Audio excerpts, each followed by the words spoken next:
everybody, it's Romania Black, and we are on episode 6 of The Summer Hikaru Died. This episode is going to be the halfway point, which, on the one hand, boo, I don't want this to be the halfway point, but on the other hand, okay, good, we're only at the halfway point.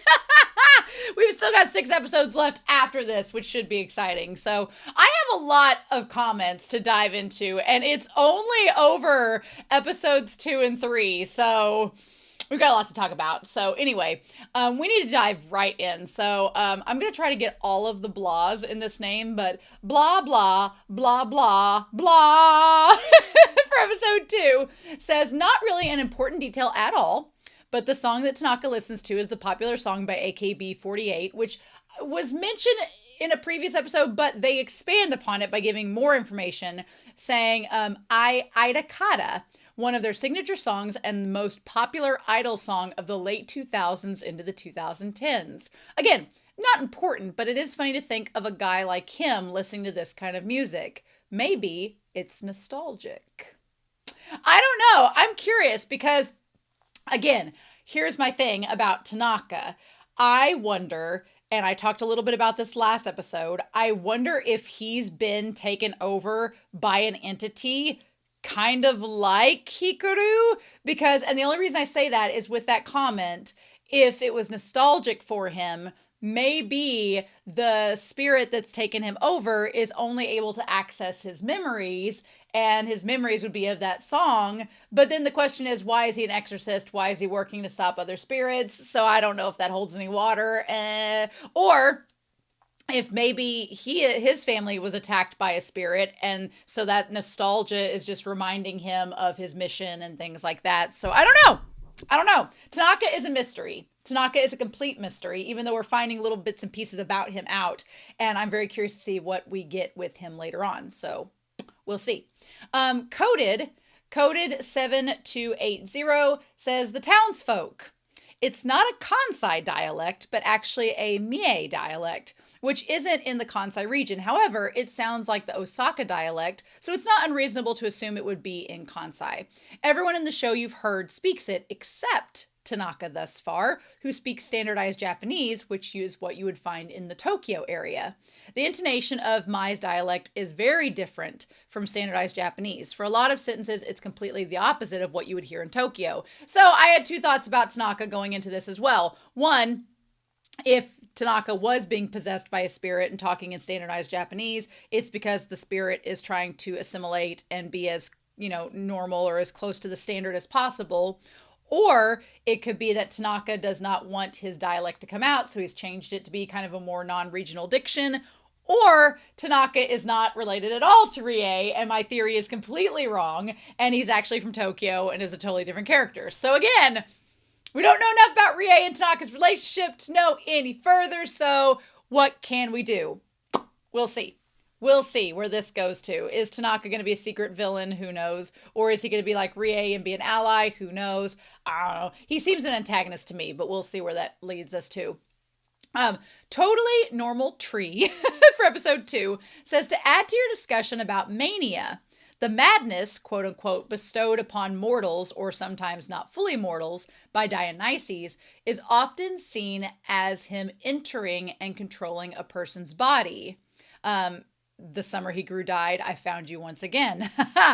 Often multiple people at once. However, it's also important to note that Euripides, Bacchae, most of the Bacchae are mad women who worship Dionysus and seem like they're on shrooms all the time. I love them. are willingly put into his trance and aren't forced to do anything they don't want to, but they want to do stuff. So I guess technically they aren't possessed, just influenced. Like how Hikaru is influenced to do things just because he can now that he's a human. Too far? Yeah, too far. Also, they said I have a shot of the raw chicken printed out and stuck on my ceiling over my bed. 10 out of 10 would recommend. No complaints yet. That's amazing. I love your humor. Totally Normal Tree. That's fantastic. Love that humor.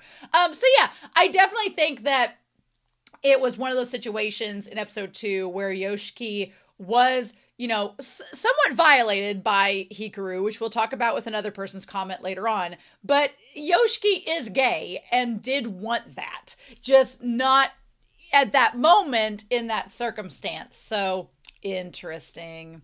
Vero Chan of 8406 says, I definitely read the gym closet scene as sexual as well. I'm amazed the way this anime is able to show stuff on the surface while implying something else. It's like the summer Hikaru died is a big cover up for homosexuality and internalized homophobia, and it's masterfully done.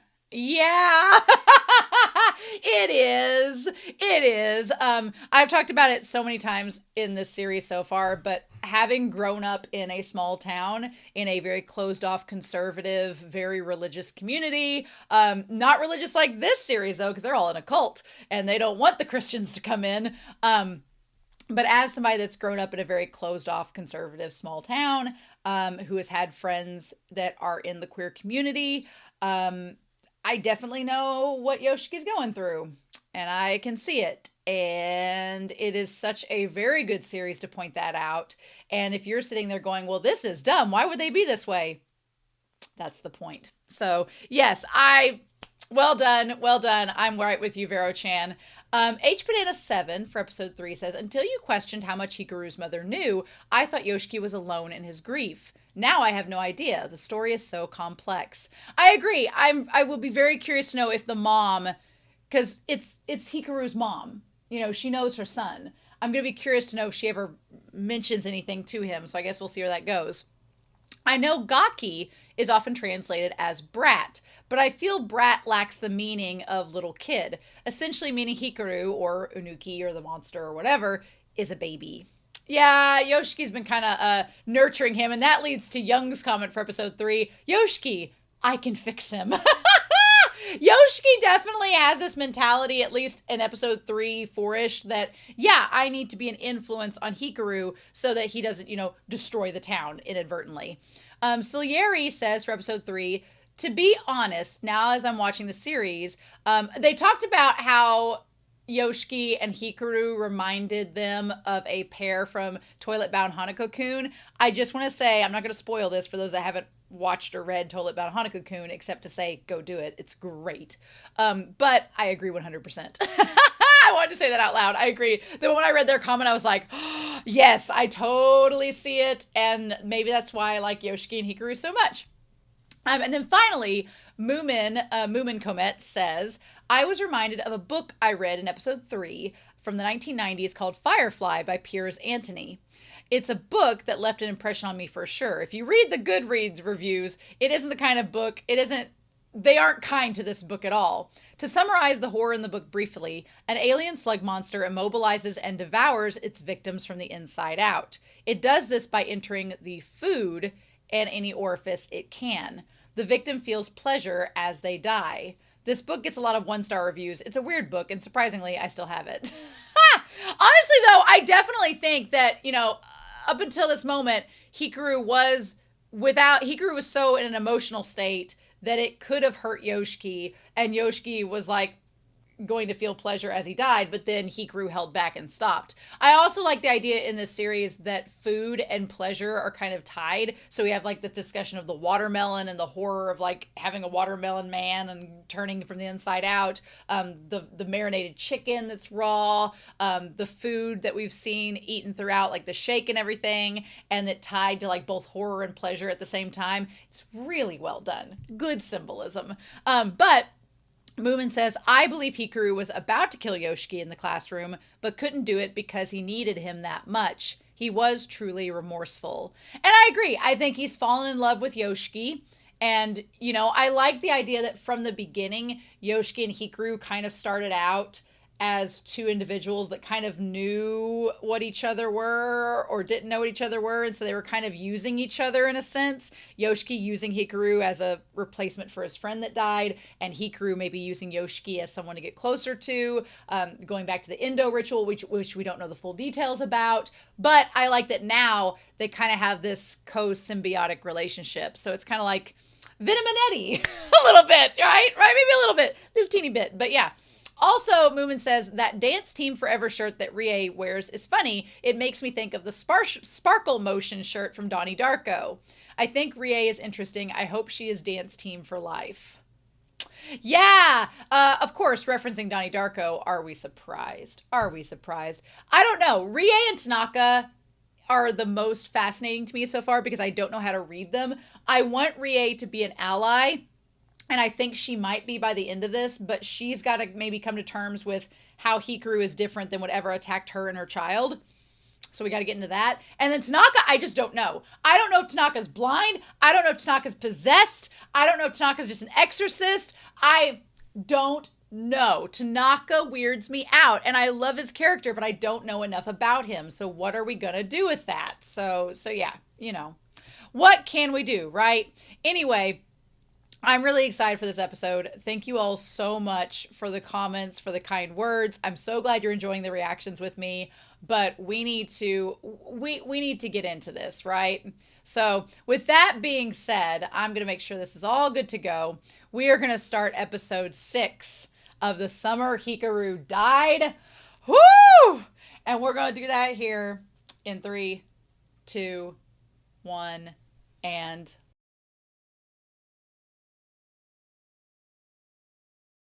Oh, friends.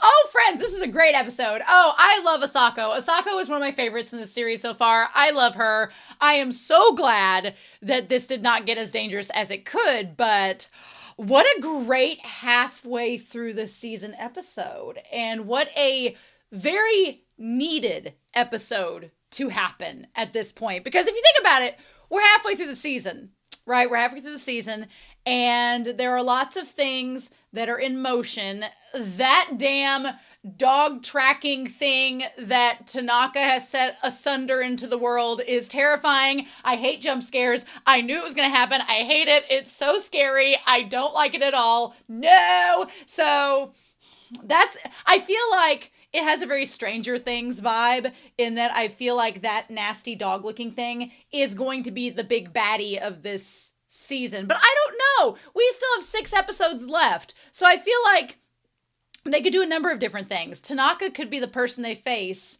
in this by the end of this season. Tanaka could be the big baddie that they face. But I don't know. I also feel like Tanaka could be, because the manga is still ongoing, right? So I feel like Tanaka could be somebody that is an ongoing antagonist. But I don't know. We don't know anything about the woman that he works for. So there's that. The monster that's the dog tracker. I feel like they're going to address, but I don't know. They might not address the monster next episode or in the next few episodes. It might wait until the very end of the season. I just don't know. And that's one of the cool things about this series is you just kind of don't know what to do or where it's going to go to. How much are we going to get to in this season? How much is going to be left over that the manga has covered? We just don't know yet. So we're kind of left in this sense of, what do we do with this? But Maki and Yuki, we still have to talk a little bit about. I'm assuming the photosensitivity was the fireworks, which, yeah. So this episode... Atmosphere. Atmosphere was the name of the game in this episode because there were so many cinematography, cinegraphic shots that were very stylistic but eerie and unsettling. And this episode did a lot of the horror tropes of like just your imagination is much scarier than anything they could show you. And so they left lingering shots, just lingering a little bit to make you go, is there going to be something jump out? What's going to happen? And then it wouldn't. And you're like, So yeah, but like starting out with Yoshiki framed by the chairs was really, really good. I liked that a lot. Let us also establish the fact that Yoshiki may be living with a monster that's inhabited Hikaru's body, but let us not also be reminded that Yoshiki is a monster as well because he does the bookmarking by folding the corners. The moment I saw that, I was like, oh, there's going to be people watch this that say Yoshiki is a monster because he folds the corner of his pages. There are people in this world that use bookmarks, and there are people that fold the corners of the pages. And one is a monster. I might be one of them. So I think it depends on me. Sometimes if I have I used to do it in college where I had Post-its and there'd be thousands of Post-its. I'm going to be honest, I have folded the pages of some of the books that I've used on this channel. Sorry, but I also have bookmarks too. So funny. So yeah, the corner of that page is folded. Asako is very very observational and notices things. Also, the print that is on Yoshiki's hand at times seems darker than other times. And I don't know if the closer that Yoshiki gets to Hikaru, the darker it gets, because there's a moment where he gets mad at Hikaru later on, and the mark seems lighter on his arm, so, or maybe it's just a coloring issue with the animation. So the printout is a philosophical question. So let's talk about it, shall we? The philosophy! Because we have this printout that Masuda gave us. And he's like, yeah, he's like, they talk about weird taste. Do you like this stuff? And it's not that Yoshiki likes philosophy. He's just kind of like, Asako thinks it's fun, which ties to her personality very well. But here, he has this really cute little handout. I love that they made the style of it look legit like a little handout. It's cute. But yeah, it says here, Swamp Man. A guy gets struck by lightning and transforms into something else. Well, does he? So the idea is that this man dies because he got struck by lightning. He dies and goes into the swamp. And then out from the swamp comes this this monster that is a copy. They don't call him a monster in the story, but anyway, that is a copy, but has the memories of the original man. And so, of course, Yoshiki would be attracted to this because this is essentially what is going on with Hikaru in this exact story, the Swamp Man thought experiment. And he's like, the guy dies. And he goes back to seeing Hikaru. And then says another guy with the same appearance and the same memories spawns out of the swamp. But the other guy is left in the swamp dead. So in the swamp, there is where Hikaru dies. Or in this case, let's put the OG man. We're going to put him here. The OG man. So Yoshiki has transferred this thought experiment to being that we had Hikaru. And Hikaru went to the mountain. He went to the mountain and died. Supposedly, in quotation marks. And then I'm just going to say Unuki because that's what we think at the moment. Unuki has possessed his body or used as a host, right? And he has Hikaru's memories. Memories, but not his soul. Okay? So then the question is he still Hikaru? That is the question. Is he still Hikaru? Is the question that goes along with this. He doesn't realize he's different from the dead guy and just goes home. So he's like, what do you think? Is he different? Do you think the dead guy and the newborn guy are the same? And Maki thinks that they're different, but Asako thinks they could be one and the same. And the reasoning for it, you know, Maki's like, well, I would say they're different because, you know, one person dies, another takes his body, it's a different person. But Asako applies a little bit of biology to it. She talks about how, and this has been brought up, I think Moomin brought it up in the comments before, the idea of cells regenerating. That I think when Moomin brought it up in the comments that your cells regenerate every 10 years. Every 10 years. So you are essentially different. But I think that I think this is where it gets complicated, right? Because we talk about souls. Souls is a big discussion in this episode because Hikaru talks about how your soul, or Anuki talks about how your soul, it takes on a different shape, but you still exist, right? But you still exist. It takes on a different shape, but you still exist in one spirit, in one plane or another. That gets interesting because, okay, if we're talking about that, right, I do like that Asako brings this up about the cells changing and taking a different form or whatever, but I think that is a little bit different because if you think about it, Hikaru's body hasn't changed. The composition of the body is the same, right? The cells are still the cells, right? The memories remain. It's just the idea of what about Hikaru's soul? That's the part that's interesting because the question is, and we're going to put up here with questions because we need a question section, of course, is Hikaru's soul still in the body with Unuki? This is the question. Or is it still at the mountain? Where did it go? Where is it? Has it moved on?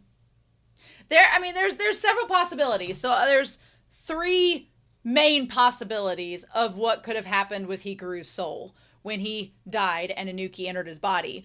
One possibility is that Hikaru's soul has left the body, is off, like the grandmother talked about with Asako, is off going to be reborn or reborn into another entity. It's already cycling through the process of life and death. It's left that body and moved on to a higher plane where it will be reincarnated.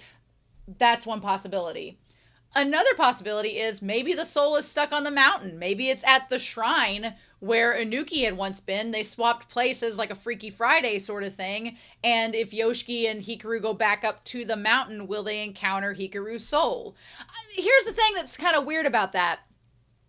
I like Unuki. I like Unuki. It's the weird part. I like him. And so I don't know if I want Unuki to leave and for Hikaru to come back. I don't know if I want that. Because we've experienced Unuki the last 6 episodes, and Yoshiki is torn because, he did have this beautiful relationship with his friend Hikaru, but like, what happens if you swapped the souls back, or if Unuki was forced out and Hikaru was able to stay? Which is why I kind of think that no, Hikaru's died and Unuki is here now. Going back on our conversation back in episode 4, where Unuki was like, hey, I'm not your friend, but I'll still protect you and I care about you, haha. The other option is, could it be that Hikaru's soul is still inside and maybe it merges with Unuki? Maybe they become a merged entity and they become mixed and combine. And maybe because one thing Unuki is struggling with throughout this series is Unuki has a concept of death and life, and it's a pretty kind of apathetic one. He's like, what? They're the same thing. It's just you're going to a different plane of existence. Who cares about life or death? And he says that from the perspective of an entity that's never inhabited a body or experienced things that humans have experienced. So of course he would have that kind of viewpoint of it, right? But then he's questioning, why do I care? Why do I care? And is Hikaru's soul really influencing? Is Hikaru's soul still embedded inside of that body somewhere, and Unuki is being not necessarily manipulated, but is Unuki being influenced and informed by Hikaru's actual feelings? Because by this point from the end credit scene, we've kind of gotten the idea that Hikaru did like Yoshiki, or at least he wanted to keep him safe. So is Unuki being affected by that? That's the big question. And we as the audience don't exactly know. And Yoshiki is struggling to figure out what to do with that. And Maki says they have to be 2 different people, but the 2 of them probably existed at the same time at one point.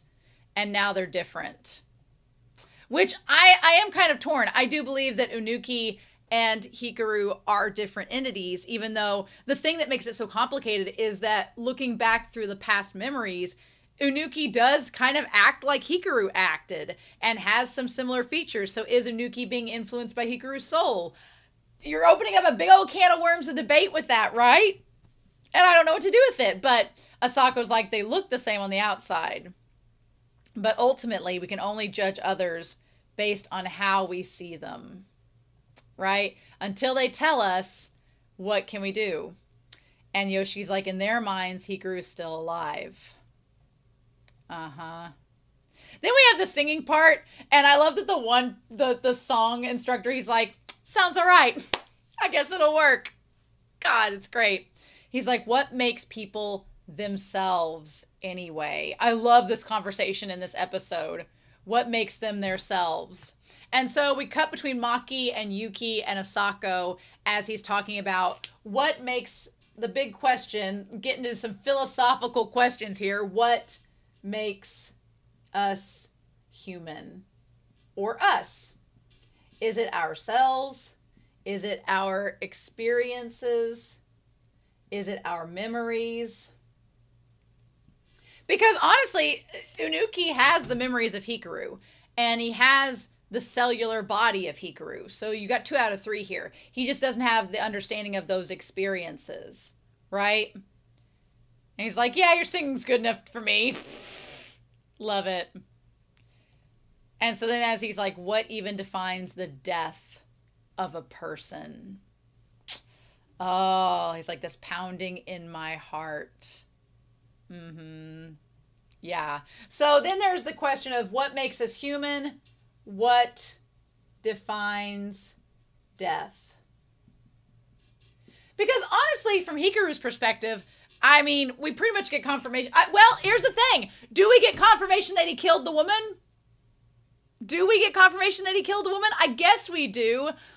I guess we get confirmation in a sense, but it's not, it's like 90% there. But I'm like, there's still a chance that there's not. And we're going to talk about when we get to that scene. There's still like a little chance, but I think that it's implied that Hikaru killed her.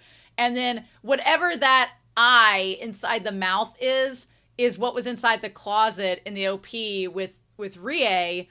But what is that then? Is that Unuki? We'll see. We'll see. It could be this village as far as worshiping the god on the mountain. Maybe they've trapped the god on the mountain and they're just trying to keep it sealed up. Who knows? We'll see. We'll see how that goes. But yeah, so in any case, he's like, what defines the death of a person? And, you know, death can be defined in a lot of ways. For Hikaru's like, well, life and death, your soul just transports from one form to another. So what is life and death? You know, Unuki doesn't even know the answer to that question. But then, you know, what defines, I'm watching another series right now where the death of a person is when they stop believing in their convictions and when they stop having passion and believing in what they believe is correct and following other people. So, you know, death can be physical, it can be metaphorical, it can be philosophical or spiritual. So there's a lot of ways to define death. And it's like, what do we do? Right? Then we have the OP, which is exciting. I love the OP. But anyway, so this episode is called Asako. And Asako goes and gives him, I love that he falls asleep and his head gets all like rubbed up against the desk. And she gives him his clothes back. Now, before we even get into talk about gender norms and everything else, when she gave him the clothes back, I wondered if, for a split second, I wondered if Asako was instead of Tanaka being Rie's child, was Asako her child? But then I don't think I wondered it for a hot second, but then I'm like, no, never mind. But because Rie is so spiritually aware and so is Asako, I thought for a second maybe they were daughter and mother, but I don't think that's the case. Instead, her grandmother was spiritually aware, which we will talk about since they're all from this village that seems to have a connection to the spirits in the mountains. Imagine that, them all being spiritually connected. Just saying. So we don't really get an ED in this episode either. We go right through the ED. Interesting. So I love Asako, and I understand where Asako is coming from when she's like borrowing gym clothes from a guy. I very much have not had a typical body of like a typical woman, so I understand growing up, like I wore a lot of unisex clothes because women's clothes just didn't fit right, and I didn't like them, and I didn't like the way they fit on me or felt. I would instantly wear a shirt that was a guy's shirt any day. So when she talks about wearing, you know, clothes borrowed from a guy, I'm like, I get it. She's like, the girl ones are too small. And then of course, you know, Hikaru, aka Unuki, is experiencing things for the first time as a human. So he's like, you know, it smells very girly and nice. And she's like, my mom's obsessed with scents and stuff. And then Maki's like, man, girls always smell good. Why don't guys smell good? It's like, well, you know, we could talk about perceived gender norms and perfume and the history of that and everything and about body odor and all that. But, you know, we could go into a whole discussion about that. But anyway, they changed the subject by asking if they want to hang out this weekend. And so Hikaru offers to have everybody come to his place. Now, honestly, I think that it's a good idea because, one, it would be normal for Hikaru. Two, his place is kind of has a barrier around it, right? I feel like because it's the Indo shrine, it's the Indo home. They have the temple and everything. It's probably protected against other spirits. So if you're going to hide somewhere, I feel like that'd be the place to hide. Maybe, possibly. But I could also see why Yoshiki is a little bit concerned, because he's like, I don't know if my friends need to get that close to Hikaru, because what happens in this episode? What if he's found out? What if, something attacks them or something? And he's going to say something, but then he's like, nah, never mind. Yoshiki's like, let's just roll with it. What's the worst that could happen? And they give that lingering shot of the curtain that just sits there for a hot second. I'm like, that's creepy. What are you doing, show? How dare it? Yeah. So anyway, then they're riding their bikes up the hill as the song is being sung. And the one guy stops and takes them back to Hikaru's house. Now, I full on think that hamster, whenever Tanaka gets back near their truck, that hamster's going to go crazy. I think it's going to happen because he's going to sense that they were in the back of the truck. And then Tanaka is going to ask the old man, be like, who was riding in the back of your truck? And he's going to be like, Yoshiki and Hikaru. That's going to be, honestly, what gives them away before that creepy dog searching ghost thing. What's going to give them away is them being in the back of that truck. That's going to give them away, I feel, before the dog thing even catches up to them. Because they're going to narrow it down. The old man saw it was Yoshiki and Hikaru. He's going to know, Mr. Mikasa, he's going to be able to tell Tanaka which two it is, and then they're going to narrow it down. But yeah, there were lots of shots of the trees, which the lumber company that's being targeted, I feel like that's not by coincidence. But the shot of the trees, the bikes in the back, and the two of them talking about how hot it is. I'll be honest, I thought for a second that the series was going to do some kind of like maybe erotic moment between the two of them being hot, like tugging at their shirt collars and stuff, but it doesn't happen. We don't get any spicy times in this episode, and there doesn't need to be, because my one worry throughout this whole series so far had been, what if Hikaru goes after one of the classmates? Because back in episode 1, I was like, oh, he's going to kill all of them, and it's going to be a true horror. But now, what I love is that Yoshiki is putting his foot down and going, you can't do this. And it is so good. We're not there to that scene yet, but it's what I've been waiting on, and I'm glad we're getting to it now, and it's not one of those, because if you have a romantic comedy, where they're like in the third act, as the third act's about to start, that's when they have the argument. The two characters that like each other have the argument then. I like that we're getting it out of the way now, because that gives us 6 more episodes for them to talk it out and work through it. And I think what it's building to is it's going to build to Hikaru, aka Anuki. It's going to build to Hikaru learning what he thinks life is and why he enjoys it. And he's going to be able to admit, because I thought for a second he was going to confess to Yoshiki in this episode, but it would not have been a good time to do that. And it would not have made sense. And again, we'll get to it when we talk to it. But I think this is going to give Yoshiki and Hikaru time to develop their relationship and figure out what each other are to one another. And then in the climax of this season, it's going to come out and it's going to be amazing and epic, and I can't wait for it. So yes. But anyway, we get the back to the high school. And cut back to the bicycles. Again, they do a great job of framing the green trees, the bicycles, then the bicycles under the green light. Like, it all connects together perfectly. And then there's a little moth that falls to the ground, and the moth that's belly up, and then you see the foot. And okay, the feet that is there, and then the feet connects to this decapitated head that's just strung along randomly by all of these silhouette and strings. No. Nope, not at all. No, ma'am. Nope. Yeah, again, gets a stupid jump scare. I hate it. It's gross. I don't like it at all. I hate the jump scare. It's this creepy decapitated head. Why? And then the question is, like, whose head is it?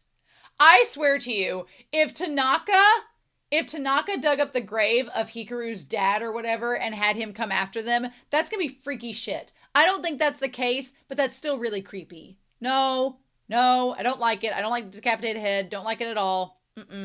I want to know what they're going to do about it. And then we cut to them picking out the fireworks. Right. And they have the watermelon as per usual. Like, it's the weekend, so my folks drove me over. So Hikaru sends Yoshiki to go to his room to get him a game. And he's like, okay. And he's like, go bring this one game over. What I love about this scene is not only it feels like Yoshiki crossing a threshold to go from, like, he goes into the past almost as he crosses the threshold to go into Hikaru's room. And the thing about it is when he crosses over, you see, like, the room and what it looks like when you saw Hikaru in the past and how the books and everything are lined up and how they're organized. And Hikaru's, like, looking at a book and he's like, oh, hey. And he pulls up the game and everything that they're going to play. And then he's back in the room and everything looks the same, which Yoshiki appreciates because, you know, the room was... What's kind of creepy is the room looks like how a room would look if someone had just died and you just left it. Like, there's dust on the books and everything. But I'll be honest, I'm terrible about dusting and I don't dust well at all. So if you probably came into my home and looked around, you'd be like, wow, this is dusty. And I'm like, I haven't gotten to it. So, and I feel like a teenage boy is not apt to dust. But everything's where it once was, right? The poster, everything. And he's like, everything was kept there. And then there's a medal, like, hanging from the wall. And then he's like, this place hasn't changed a bit. And so he kind of, like, I like how he slumps up against Hikaru's t-shirt. Like, Yoshiki loved Hikaru. He loved him. And in this one moment, you go from, like, you had Hikaru sniffing the gym clothes, being like, oh, these smell nice. They smell girly or whatever. Yoshiki just wants to lean up against the shirt that's Hikaru's to get this chance to, you know, embrace him again in this one moment. But then the hat falls down. And I was trying to pay attention to the reaction, but I want to talk to you all about this. So Matsushima Sawmill is where the hat is. We're getting into this. Because I have a theory. I have a very crazy theory that might not be so crazy. But I don't know. We're going to see about this. So we had the Matsushima Sawmill. All right. And that hat belonged to Hikaru's dad. So Hikaru's dad worked at the sawmill. Guess who else works at, we think, the sawmill? Yoshiki's dad. Because Yoshiki's dad, he has been seen with the hat, similar hat on, chopping down the trees. We've seen him cutting down the wood, stacking it up at the festival. They're together.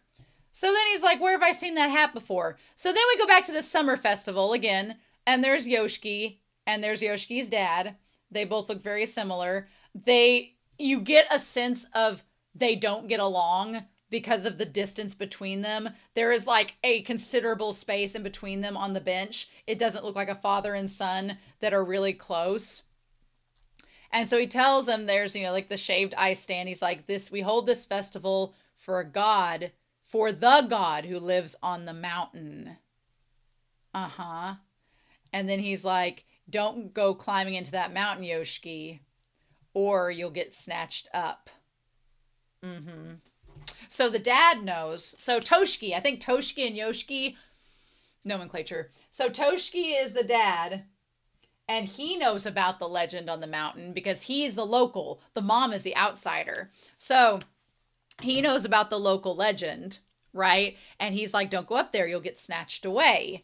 And then we see Hikaru and his dad come up, right? And there's a thing. And so he's like, oh, well, do you like that corn, Yoshiki? And he's like, yes. And then Hikaru goes to say, he's like, they're going to do fireworks today. Let's go see them. And he's like, okay. And then he says, Toshi, everyone's drinking over there. You'd better come too. And so then Yoshiki looks over his dad, and his dad's like, oh, count me in. And that's the happiest his dad has looked this entire series. So, can we... I might be reading too much into this. Do we have a Brokeback Mountain situation going on? Do we have a Brokeback Mountain situation? Did Yoshiki's dad like Hikaru's dad? Did they have a thing? Because, okay, think about it. The dad, Yoshiki's dad and mom do not get along. They don't get along at all. They argue all the time. He married a girl from outside of town. All the girls in town might have known that Yoshiki's dad didn't like any of them, but he marries this outside girl to make it appear like he's perfectly fine, totally normal. I'm not gay. I've got a wife and 2 kids. What? But he's clearly unhappy. And him and Hikaru's dad work at the same place. I'm just saying, that's the happiest he's ever been. And they both work at the same place. And I wonder if Yoshiki's dad was gay too. Which, you know what? Being queer is not necessarily genetic, right? It's genetic in the sense that you're born this way. If you like a guy and you're a guy, you're born that way doing those. So I've had friends who can attest and confirm, right? If you're someone that's on the A spectrum like I am, you've never really been sexually attracted to somebody, can confirm. I've always been that way. And it's like, so it's one of those things where I don't think that necessarily it's hereditary that Yoshiki happens to be gay and his dad might be gay too. It just works out that way because guess what? Queer people may seem like a minority, but they have existed for a long time and they're in more places than you think. So, But yeah, I do think that there's a chance that Yoshiki's dad had a thing for Hikaru's dad. Could be, right? Because he seemed like so fine with his dad. Like, come on, have some beers with me. And Yoshiki's like, that's the happiest my dad's ever seemed. He's like, Dad never really talked to me about it. Uh-huh. Yeah. I remember it so vividly, though. Mm-hmm. And he's like, oh, yeah, I gotta go get that game. I'm just saying, if it turns out that he confronts his dad and his dad admits that he liked Hikaru's dad, will not be surprised. And if that is a way that we symbolically, that Yoshiki can kind of break the cycle and Yoshiki can be like, Dad, you might have settled for someone you didn't love to try to appear normal and fit into this small town, but I'm not doing that. I like Hikaru. I'm into this monster. Bye. And if that ends up happening, I will sing praises and be like, yes, please. But yeah. So I like the Bull Station 5. That's really funny. So he goes to get the game and when he pulls out the game, there's this crusty piece of paper. Now by crusty piece of paper, he says it's gotten wet and it's all crusty. Is it blood or dirt that's holding it together? And he's like, it's Hikaru's handwriting. And he says here, Hichi. And then the endos roll. So the question is this something that Inuki fished out of Hikaru's belongings after he took over the body and put it back on the shelf? Or is it something that was there before Hikaru went to the mountain and died? I don't know. I don't know what Kichi means or Hishi. What was that roll again? We said the endos roll. And then what was right before it? Hichi. I don't know what Hichi means. We don't exactly know what Hichi is. But what is the endos roll? In any case, he gets kind of freaked out about that. And he's like, am I looking at something I shouldn't? And he takes the paper with him. Now, is Hikaru going to try to figure it, or is Yoshiki going to try to figure it out and then confront Hikaru about it? Does Hikaru even know? I'm curious if Yoshiki just asked Hikaru what the endo ritual was. He has access to Hikaru's memories. So he should be able to answer the question for him. What's the question now is, will Yoshiki do it or will he try to figure out some things on his own? I don't know. But I love the fireworks scene. It connects back to the LP. I love that Hikaru is enamored by the fireworks. And see, Yoshiki sees him being enamored by the fireworks and he's like, he's a monster, but he's learning about being human and all this. I can't be too mad at him, you know. And then Asako, meanwhile, you know, I wondered back at the beginning of this episode if she took his clothes home to inspect them to see if there was like spiritual residue because she's clairvoyant and perceptive. I'm wondering if that's why she specifically borrowed Hikaru's clothes. And then she gets out the camera to take pictures of them because why not? Any friend would take pictures of them with the fireworks, but maybe she's trying to see if there's something in the fireworks that she didn't notice before, right? Interesting. Now, do I think Asako likes Yuki? Yes, I do. I very much do. Do I think that Yuki... Now, I'm a little bit curious about Yuki because y'all know I like a Yuri pair. I like some GL. Clearly Maki likes Yuki and Asako likes Yuki. So the question is, what is Yuki going to do? Does Yuki like Maki back? I think she does. But does she also like Asako? I think she does. So then the question is Yuki going to make a decision to...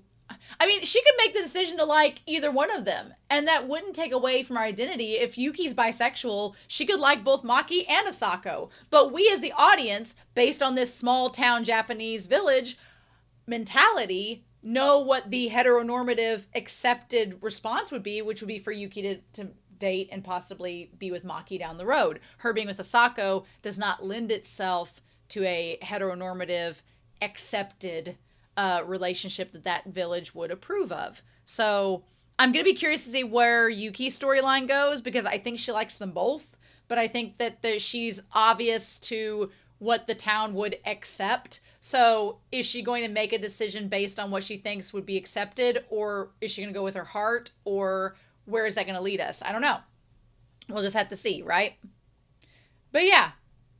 And he asks what that shed is, and he's like, oh, it's our temple. And he's like, my grandpa takes good care of it. And then he's like, my house has one of those mini shrines. Yeah, so we're establishing a little bit more with the religion, that Hikaru's grandpa takes care of the shed and the temple. Interesting.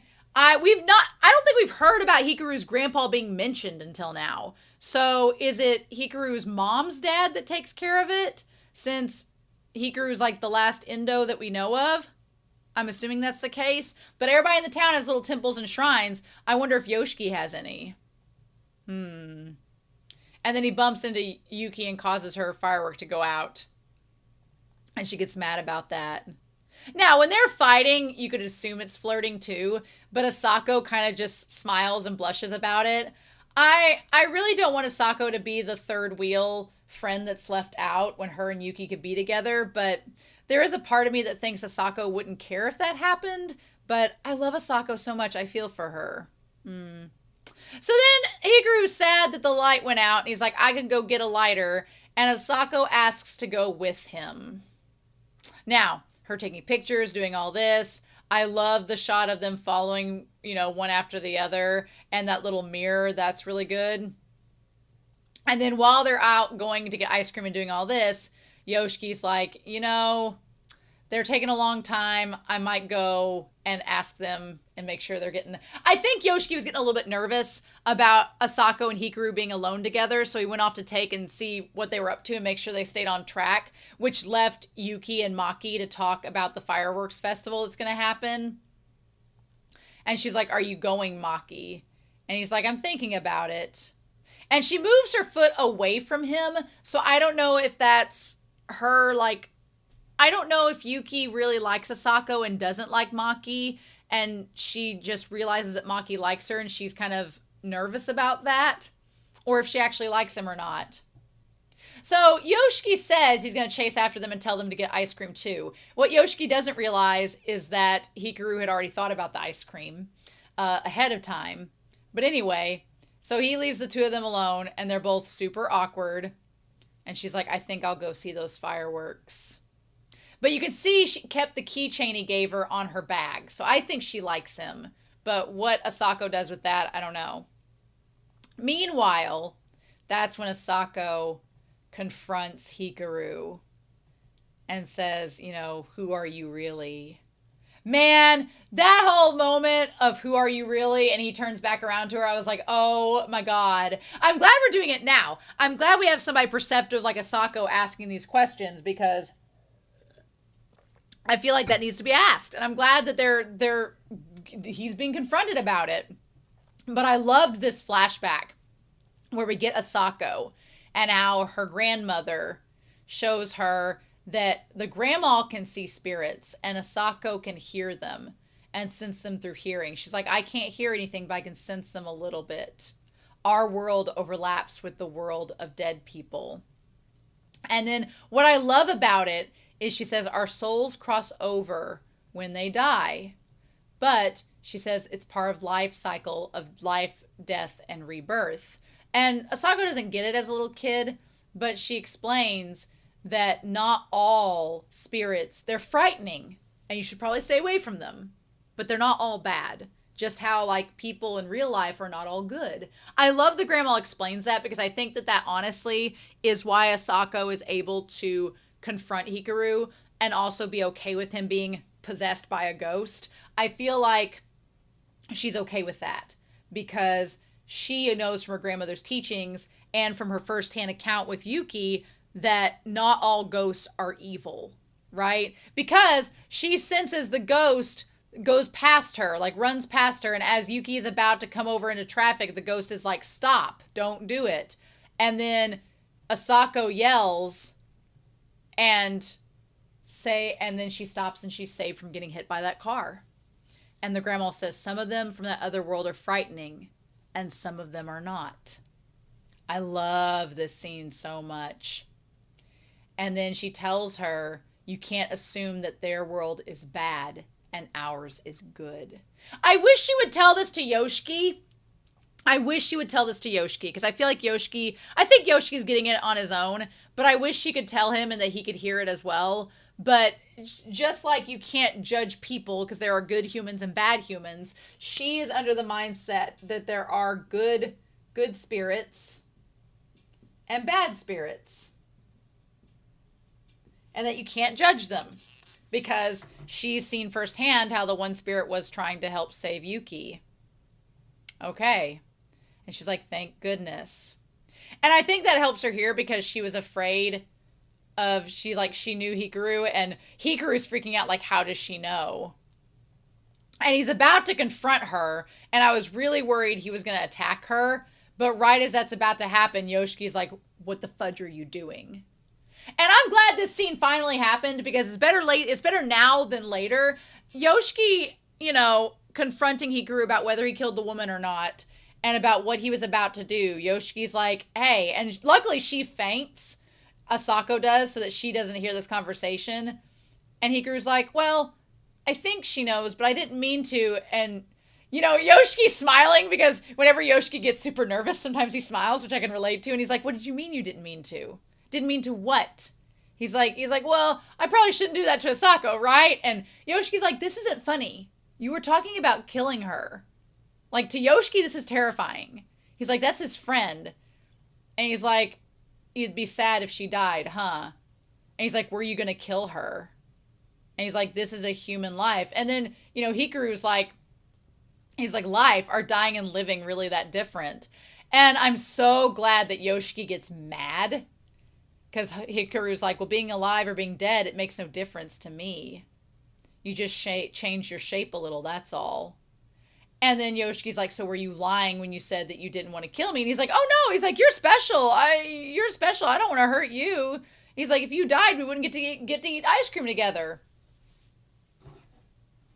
I'm glad because for a split second, I thought that Unuki as Hikaru was going to confess.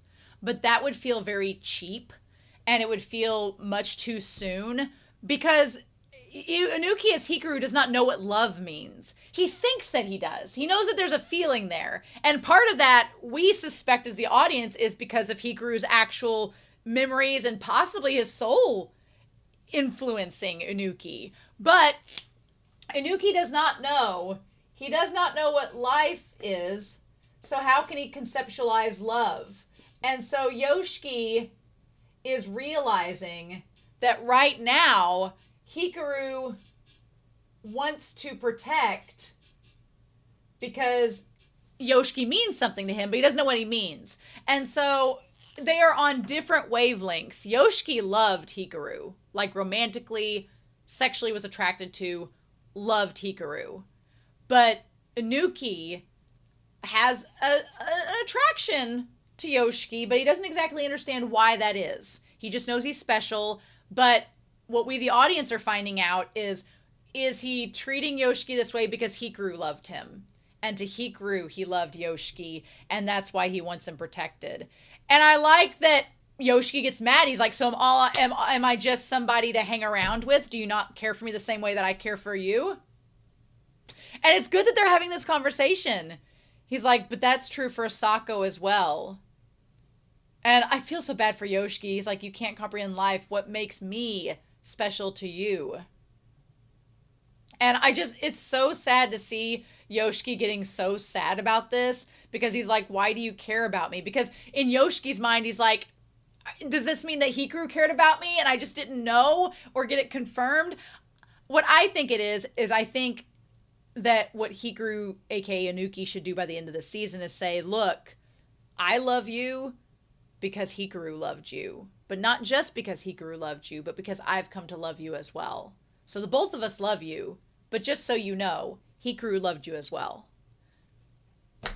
And what are we going to do with this? So yeah. And he's like, that's when he asks him, are you the one who killed her? And the way that Hikaru responds, he's kind of like, oh, he looks very nervous. And to me, that's kind of like an admission of yes. And then we see the cells. And then we see her face, and he opens up his mouth. And when he opens up the mouth, there's an eye inside of it. And the eye is like Hikaru's eye, right? And that makes Yoshiki throw up. But is that what Inuki is? We don't know. And he's like, oh, you're puking. And that's when Asako wakes up. So we don't get full confirmation that Hikaru killed the old woman, but we kind of get confirmation that it was probably him. And then she's like, oh, hey, are you okay, Hikaru? And then she says, I mean, I know you've been possessed by a ghost. So I'm glad she's the buffer, because right now Yoshiki's pissed at Hikaru, as he should be, because Hikaru needs to figure out you can't just kill people. That's not how this goes. You need to learn the value of life and why humans care about it so much. And I like Asako being this buffer between them, right? And I love that sign says, keep the river clean, you know? And I like that she stands between them and is just kind of like, your voice got weird sometimes. And I got the sense that something was possessing you, but it was also protecting Yoshiki. So I felt that it was okay. So I thought that my voice could reach the spirit inside of you. The thing inside of Hikaru. So now, I love that Hikaru looks over to Yoshiki being like, am I off the hook? She thinks that there's a ghost inside of me, but it's cool, right? The thing that's crazy is she could be right. It could be that that Hikaru is still in there somewhere, and that Inuki is just merged with Hikaru and merged with his soul. Because Inuki is just a forest god, potentially, that's merged with a human, so their souls could have merged. We don't know. So she could be right. But she believes that he's being possessed by a ghost, and that's why she can sense things. And Yoshiki's just like, damn it. Yoshiki's like, I hate that I'm attracted to the body that you're inside. And then she's like, oh, I'm so sorry. You guys just forget it.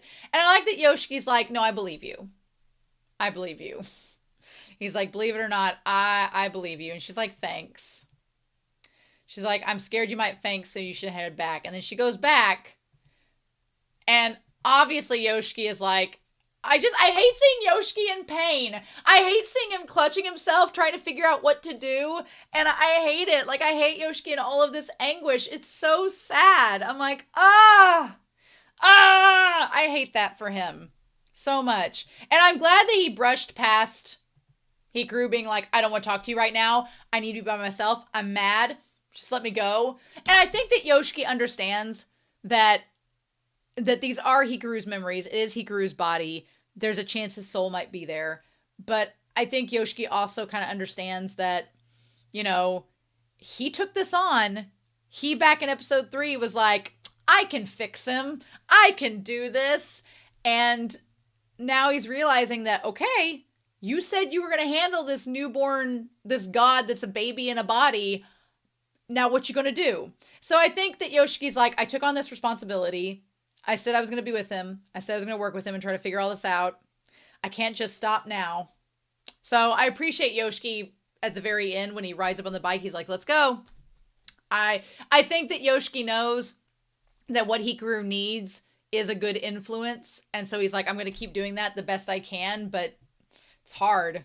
And here's the thing. I think what helps is the fact that Yoshiki left and went home, but Maki and Asako and Yuki stayed over at Hikaru's house and nothing happened. They were fine. They were okay.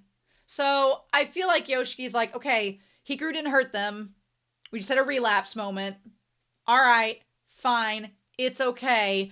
And he's like, I guess we'll deal with this one day at a time. And now Hikaru is like, you know, Asako says, I hope Yoshiki's feeling better. And he's like, yeah, I'll tell him. I like that Hikaru's like comfort blanket is the one he puts over himself, like the little comfort blanket, except now he's all alone. And he's like, what is life? And I like that he holds in this palm of his hand what we assume is maybe Hikaru's soul that's blue. And of course, Yoshiki's is red, like a burning flame.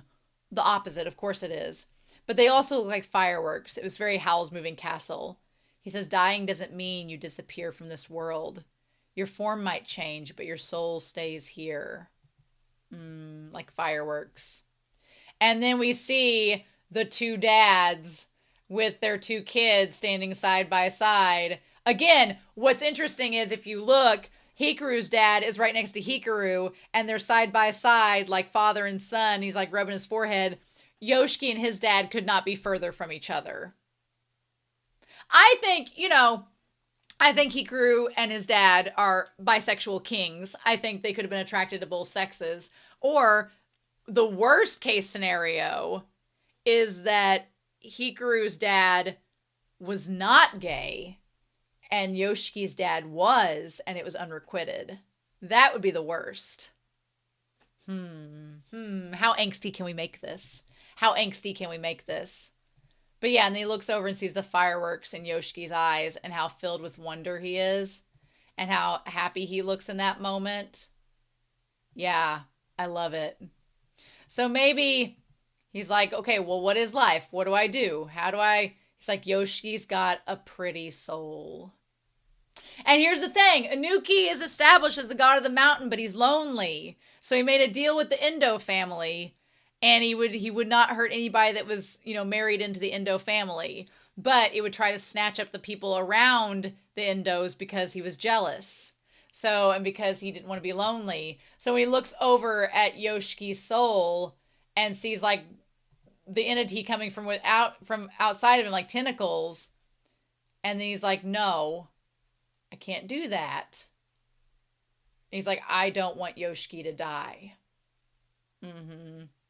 He says, but why? Is that my own opinion? So he's like, then this is the big question. Does Inuki want Yoshiki to be safe because he loves Yoshiki and he just doesn't know what that feeling has a name yet? Or is it based on Hikaru's feelings? Is it Hikaru's memory, he asks? And he's like, I don't know.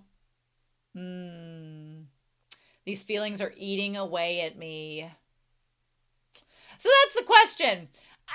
I would love for him to talk to Yoshiki about it, and maybe they'll get into it since we have 6 episodes left.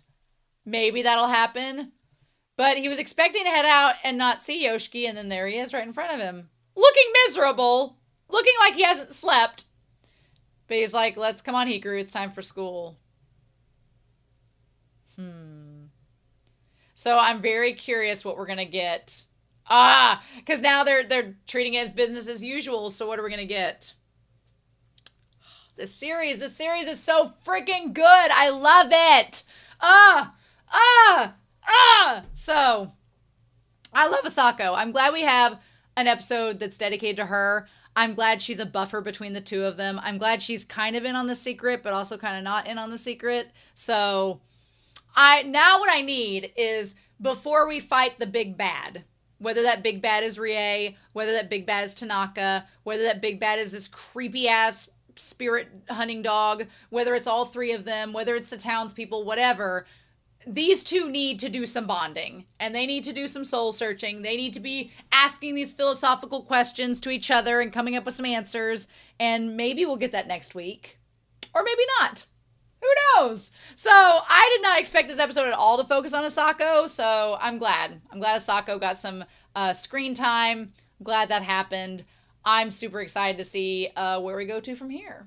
So In any case, I'm super excited to hear your comments down below. I hope you enjoyed this reaction and discussion. This series is so much fun and I love it, but I'm glad we had this kind of like fight between the two of them because now Hikaru has got to start doing some soul searching and some thinking. Yoshiki's been doing a lot of it himself, and now it's Hikaru's turn. So we'll see where that goes, but these weeks take too long to arrive, so I'm sure time will go by fast though. And in the meantime, I hope you all have a wonderful week. Please stay safe, take care, and yeah, I'll be back very soon with more of The Summer Hikaru Died. Bye!